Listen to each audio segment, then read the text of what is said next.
नमस्कार। प्रादेशिक समाचार के साथ मैं शीला कुमारी। पहले मुख्य समाचार। प्रधानमंत्री नरेंद्र मोदी आज राज्यों के मुख्यमंत्रियों और उच्च न्यायालयों के मुख्य न्यायाधीशों के संयुक्त सम्मेलन के उद्घाटन सत्र को करेंगे संबोधित। राज्य में हो रहे पंचायत चुनाव में महिला कर्मियों की विशेष परिस्थितियों में ड्यूटी लगाने की राज्य निर्वाचन आयोग ने दी सशर्त अनुमति। राज्य के 300 थानों में अगले 10 दिनों के अंदर महिला हेल्प डेस्क खोली जाएगी। महिला पुलिसकर्मियों की प्राथमिकता के आधार पर होगी तैनाती। और मौसम विभाग ने राज्य के कुछ हिस्सों में लू चलने और कुछ इलाकों में बादल छाये रहने तथा तेज हवा के साथ बारिश होने का जारी किया पूर्वानुमान। और अब समाचार विस्तार से। प्रधानमंत्री नरेंद्र मोदी आज सुबह 10 बजे राज्यों के मुख्यमंत्रियों और उच्च न्यायालयों के मुख्य न्यायाधीशों के संयुक्त सम्मेलन के उद्घाटन सत्र को संबोधित करेंगे। नई दिल्ली के विज्ञान भवन में आयोजित हो रहे इस सम्मेलन को विधि तथा न्याय मंत्री किरेन रिजिजू और भारत के प्रधान न्यायाधीश न्यायमूर्ति एनवी रमन्ना भी संबोधित करेंगे। ये सम्मेलन सहज और सुविधाजनक तरीके से न्याय उपलब्ध कराने की व्यवस्था विकसित करने और न्याय प्रणाली के समक्ष उत्पन्न चुनौतियों पर काबू पाने के आवश्यक कदमों पर कार्यपालिका और न्यायपालिका के लिए चर्चा का एक अवसर है। इसके पहले ये सम्मेलन 2016 में आयोजित किया गया था। तब से सरकार ने ई कोर्ट मिशन मोड प्रोजेक्ट के अंतर्गत व्यवस्था को बेहतर बनाने और न्यायिक प्रक्रियाओं को डिजिटल तकनीक से जोड़ने के कई उपाय किए हैं। कोयला मंत्रालय ने कहा है कि देश में कोयला कंपनियों के पास पर्याप्त मात्रा में कोयला भंडार उपलब्ध है। मंत्रालय ने बताया कि कोल इंडिया लिमिटेड में 56.7 मीट्रिक टन और सिंगरेनी कोलरीज के पास 4.3 मीट्रिक टन कोयले का भंडार है। अन्य कोयला खंडों में भी 2.3 मीट्रिक टन कोयला उपलब्ध है। सरकार ने ताप बिजली घरों की कोयले की मांग पूरी करने के लिए देश भर में कोयले की आवाजाही को प्राथमिकता देते हुए कई यात्री रेलगाड़ियां रद्द कर दी हैं। कोयला मंत्रालय ने बताया कि कोल इंडिया लिमिटेड के उत्पादन में पिछले वर्ष की तुलना में इस महीने 27.2% की वृद्धि हुई है। दूसरी ओर कोयले की ढुलाई में 5.8% की वृद्धि हुई है। मंत्रालय ने बताया कि रेलवे के गोदामों और बंदरगाहों में लगभग 4.7 मीट्रिक टन कोयला ताप बिजली घरों को तुरंत भेजे जाने के लिए तैयार है। कोयला मंत्रालय ने बताया कि कोल इंडिया लिमिटेड ने केंद्रीय और राज्य स्तरीय ताप बिजली उत्पादक कंपनियों को 5.75 मीट्रिक टन कोयला देने की पेशकश की है और इसमें से उत्पादन कंपनियां 5.3 मीट्रिक टन कोयले की बुकिंग कर चुकी हैं। मनरेगा के तहत संचालित बिरसा हरित ग्राम योजना के सफल क्रियान्वयन को लेकर जेएसएलपीएस के सभी जिला कार्यक्रम प्रबंधक, जिला आजीविका प्रबंधक, प्रखंड कार्यक्रम प्रबंधक, मनरेगा के परियोजना पदाधिकारी और प्रखंड कार्यक्रम पदाधिकारियों के लिए वर्चुअल माध्यम से प्रशिक्षण शिविर का आयोजन किया गया। इस मौके पर मनरेगा आयुक्त राजेश्वरी बी ने सभी को लक्ष्य के अनुरूप कार्य करने का निर्देश दिया। उन्होंने मिश्रित बागवानी के तहत आम, नींबू, अमरूद एवं इमारती पौधा लगाने के लिए लाभुकों को प्रेरित करने को कहा ताकि उनकी आमदनी को बढ़ाने के साथ आत्मनिर्भर बनाया जा सके। झारखंड कर्मचारी चयन आयोग जेएसएससी ने इंटर स्तरीय संयुक्त प्रतियोगिता परीक्षा की प्रक्रिया शुरू कर दी है। इस प्रतियोगिता परीक्षा के आधार पर विभिन्न सरकारी विभागों में लिपिकों के 991 पदों पर नियुक्ति होगी। इस परीक्षा में शामिल होने के लिए कंप्यूटर ज्ञान एवं हिंदी टंकण की अर्हता रखने वाले अभ्यर्थी 20 मई से 19 जून तक ऑनलाइन आवेदन कर सकेंगे। राज्य निर्वाचन आयोग ने पंचायत चुनाव में महिला कर्मियों की विशेष परिस्थितियों में ड्यूटी लगाने की सशर्त अनुमति दे दी है। इस बाबत आयोग की ओर से आदेश जारी कर दिए गए हैं। इसके तहत पुरुष कर्मियों की कमी होने पर ही किसी मतदान केंद्र पर महिला कर्मी की ड्यूटी लगाई जाएगी। किसी भी मतदान केंद्र पर 2 से अधिक महिला कर्मियों की तैनाती नहीं होगी। महिला कर्मियों को उसके पदस्थापित प्रखंड के समीप वाले प्रखंड मुख्यालय के नजदीकी मतदान केंद्र पर ड्यूटी लगाई जा सकेगी। जैसा कि आपको मालूम हो कि जिला निर्वाचन पदाधिकारी सह उपायुक्तों ने निर्वाचन से जुड़े कार्यों में महिला कर्मियों की ड्यूटी लगाने के बाबत राज्य निर्वाचन आयोग से दिशा निर्देश मांगा था। झारखंड से 1500 आजमी ने हज इस वर्ष हज यात्रा पर जाएंगे। भारतीय हज कमेटी ने सभी राज्यों से आजमी ने हज का कोटा निर्धारित कर दिया है। आजमी ने हज के लिए आज ऑनलाइन लॉटरी निकाली जाएगी। झारखंड राज्य हज कमेटी के अध्यक्ष डॉक्टर इरफान अंसारी ने बताया कि कमेटी को 1615 आजमी ने हज के आवेदन मिले हैं, जो निर्धारित कोटा से 114 अधिक है।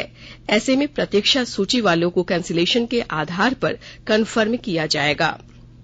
पाकुड़ जिले के सरकारी अस्पतालों में मरीजों को बेहतर इलाज की सुविधा उपलब्ध कराने की दिशा में स्वास्थ्य विभाग लगातार प्रयास कर रहा है। विस्तृत ब्यौरा दे रहे हैं हमारे संवाददाता। स्वस्थ झारखंड सुखी झारखंड के सपने को साकार करने में स्वास्थ्य महकमा लगातार कोशिश कर रहा है। स्वास्थ्य विभाग सरकारी अस्पतालों में मरीजों को बेहतर चिकित्सा सुविधा मुहैया कराने की भी कोशिश कर रहा। सदर अस्पताल में सस्ते दर पर कई प्रकार की जांच सुविधाएं बहाल करने के बाद अब खासकर किडनी रोगियों के लिए डायलिसिस की व्यवस्था बहाल की गई है। लाल कार्ड एवं आयुष्मान भारत योजना के कार्डधारी किडनी रोग से ग्रसित मरीजों को मुफ्त में एवं 72,000 रूपये सालाना आय वाले मरीजों को 1,209 रूपये चुकता कर डायलिसिस सुविधा का लाभ मिल पाएगा। सदर अस्पताल में बहाल की गई इस डायलिसिस व्यवस्था की वजह से अब किडनी रोगियों एवं उनके परिजनों को दूसरे जिलों या राज्य का सहारा नहीं लेना पड़ रहा है। राम प्रसाद सिन्हा, आकाशवाणी समाचार, पाकुड़। स्वास्थ्य विभाग के द्वारा टीबी मुक्त झारखंड बनाने के लिए विशेष अभियान चलाया जा रहा है।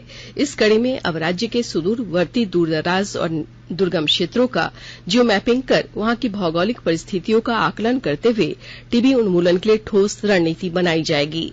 स्वास्थ्य विभाग के अपर मुख्य सचिव अरुण कुमार सिंह ने कल स्टेट टीबी टास्क फोर्स की बैठक में कहा कि टीबी उन्मूलन अभियान में विभिन्न विभागों और गैर सरकारी संस्थाओं की भागीदारी भी सुनिश्चित की जाएगी।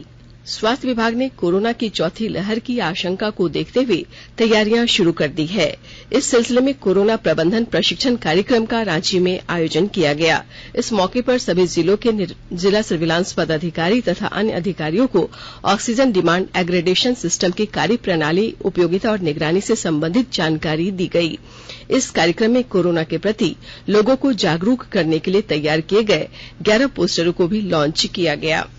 आकाशवाणी के ताजा तरीन समाचारों के लिए आप हमारी वेबसाइट newsonair.com पर लॉग ऑन कर सकते हैं।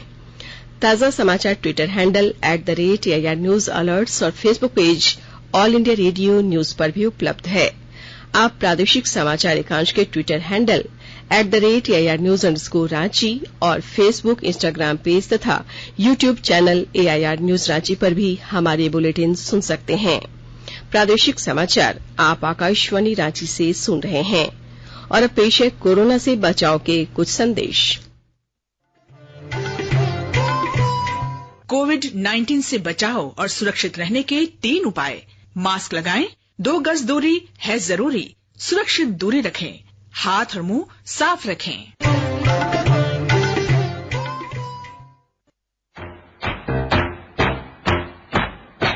चलो मिलकर शुरुआत करें, चलो एक फैसला आज करें, मास्क नहीं तो टोकेंगे, कोरोना को रोकेंगे, चलो एक इरादा करते हैं, चलो कुछ वादा करते हैं, मास्क नहीं तो टोकेंगे, कोरोना को रोकेंगे। भारत सरकार द्वारा जनहित में जारी। प्रादेशिक समाचार में आपका एक बार फिर से स्वागत है। राज्य के सभी जिलों में महिला हेल्पलाइन के लिए चयनित 300 थानों में अगले 10 दिनों के अंदर महिला हेल्प डेस्क खोल दी जाएगी। सीआईडी के अपर पुलिस महानिदेशक प्रशांत सिंह ने इस सिलसिले में सभी प्रमंडल के पुलिस उप महानिरीक्षक और जिलों के पुलिस अधीक्षकों को वीडियो कॉन्फ्रेंसिंग के माध्यम से आवश्यक निर्देश दिए। उन्होंने कहा कि महिला हेल्पलाइन के लिए थानों को सभी जरूरी संसाधन मुहैया कराया जा चुका है। ऐसे में महिला हेल्प डेस्क को क्रियाशील कर रिपोर्ट पुलिस मुख्यालय को भेजें। उन्होंने महिला हेल्प डेस्क में महिला पुलिसकर्मियों को प्राथमिकता के आधार पर तैनात करने का भी निर्देश दिया। भारतीय जीवन बीमा निगम LIC का IPO आगामी 4 मई को खुलेगा और 9 मई को बंद होगा।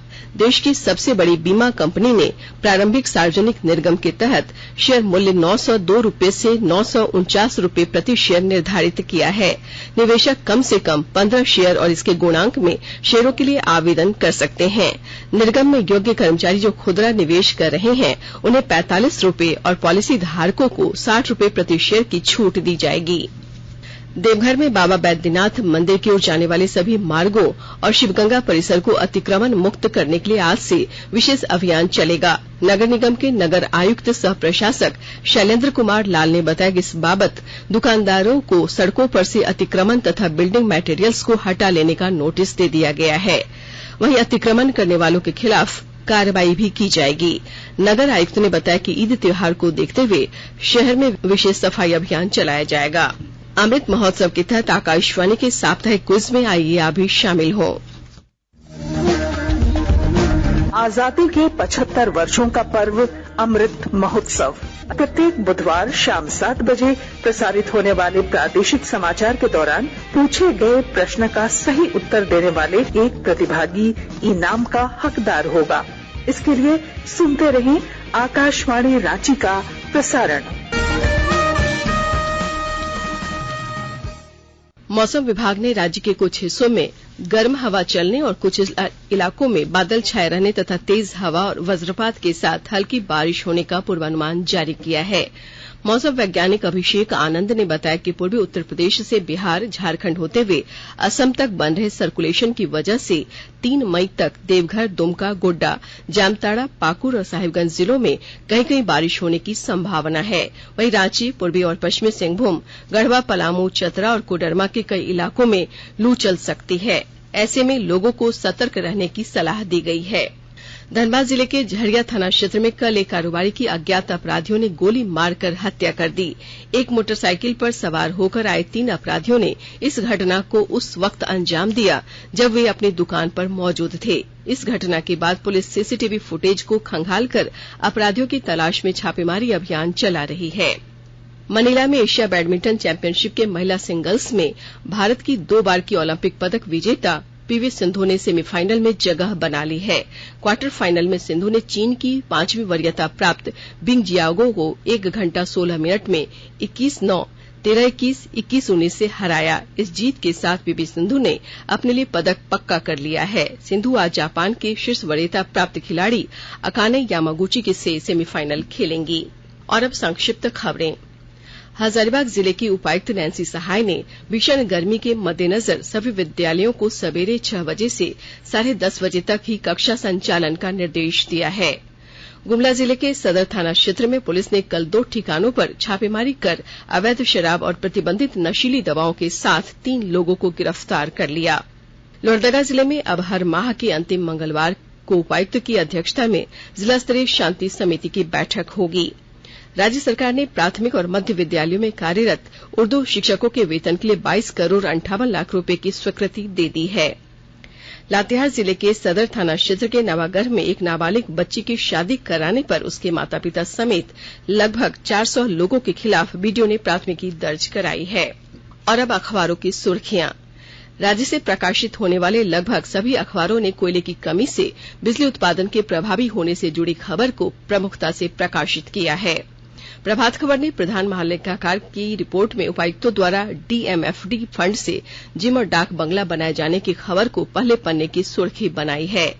हिन्दुस्तान ने झारखंड में जेएसएससी द्वारा 991 पदों पर नियुक्ति प्रक्रिया शुरू करने से संबंधित खबर को पहले पन्ने पर जगह दी है।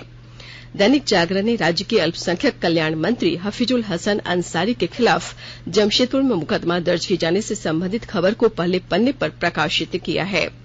दैनिक भास्कर ने देश में नए मरीजों की संख्या भले बढ़ रही हो पर नया वेरिएंट नहीं, इसलिए नई लहर की बात बेमानी शीर्षक से कोरोना से संबंधित खबर को पहले पन्ने पर लिया है। अंग्रेजी दैनिक द टाइम्स ऑफ इंडिया और हिन्दुस्तान टाइम्स ने चीन द्वारा कुछ भारतीय विद्यार्थियों को पढ़ाई के लिए वापस आने की अनुमति दिए जाने से संबंधित खबर को प्रमुखता से प्रकाशित किया है। अंत में मुख्य समाचार एक बार फिर। प्रधानमंत्री नरेंद्र मोदी आज राज्यों के मुख्यमंत्रियों और उच्च न्यायालयों के मुख्य न्यायाधीशों के संयुक्त सम्मेलन के उद्घाटन सत्र को करेंगे संबोधित। राज्य में हो रहे पंचायत चुनाव में महिला कर्मियों की विशेष परिस्थिति में ड्यूटी लगाने की राज्य निर्वाचन आयोग ने दी सशर्त अनुमति। राज्य के 300 थानों में अगले 10 दिनों के अंदर महिला हेल्प डेस्क खोली जाएगी। महिला पुलिसकर्मियों की प्राथमिकता के आधार पर होगी तैनाती। और मौसम विभाग ने राज्य के कुछ हिस्सों में लू चलने और कुछ इलाकों में बादल छाए रहने तथा तेज हवा के साथ बारिश होने का जारी किया पूर्वानुमान। इसके साथ ही आकाशवाणी रांची से प्रादेशिक समाचार का ये बुलेटिन समाप्त हुआ। नमस्कार।